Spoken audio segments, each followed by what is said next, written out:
In this posting, I'm going to be talking about the blade. The blade, an instrument of spiritual calling for some, a murderous weapon for others. I collect particular swords and daggers. It's a hobby of mine.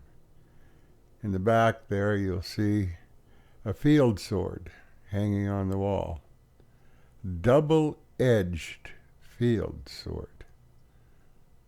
A double-edged weapon such as this was very much sought after over that of a single-edged sword. Why?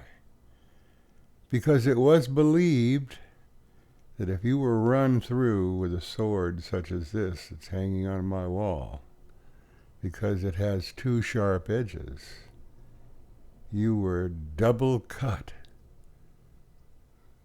One side, the other side, you were double cut. Very, very effective and murderous weapon. And this particular replica sword, pretty much indicative of what the soldiers and the royalty carried at their side in the old world.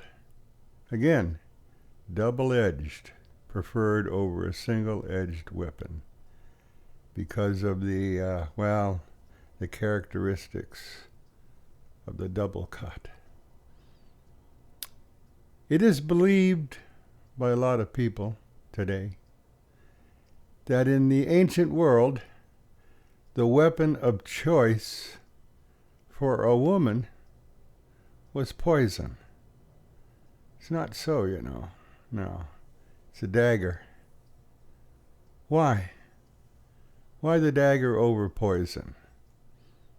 Well, with the poison, you're never quite sure how much to use, how quickly it's going to take effect.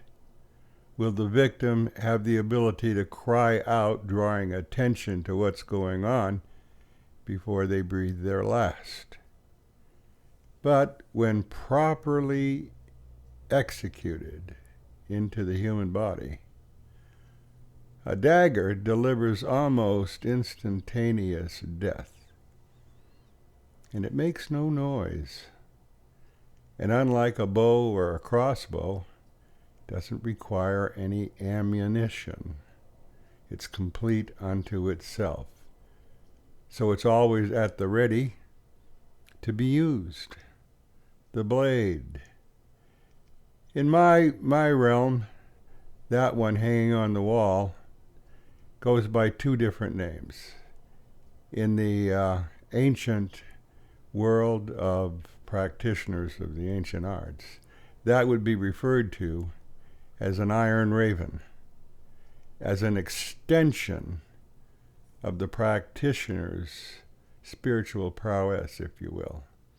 A focaling agent, able to reach out with effectiveness against their adversaries, real or imagined. Yeah. No noise, very effective. The blade. I call that one hanging on the wall behind me the sword of Jesus Christ. I also refer to it as the Iron Raven. It doesn't hold any magical status, as some would believe. It is an icon, simple enough. But for me, well, it's comforting to know that it's there hanging on the wall. Again, I'm not going to take it down off the wall anytime soon and run anybody through with it. But it's there nonetheless.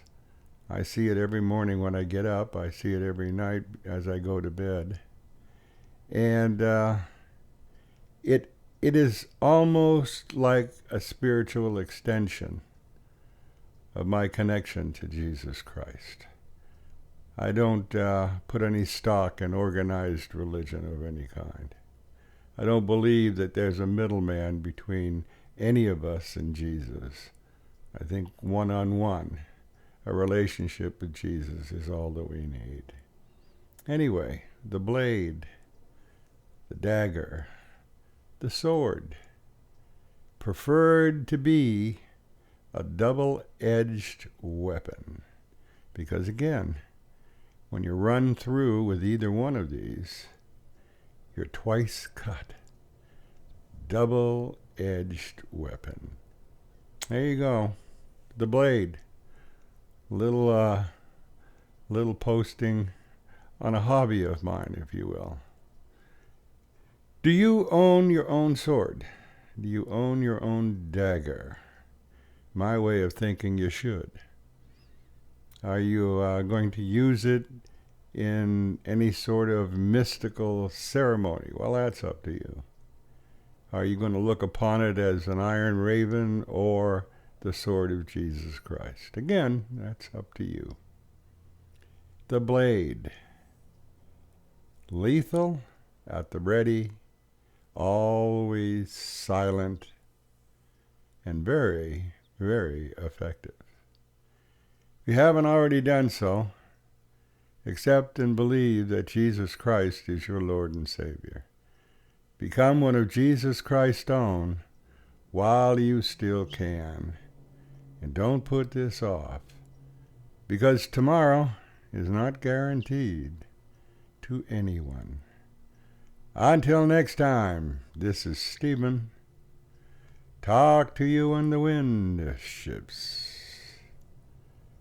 See ya. Bye.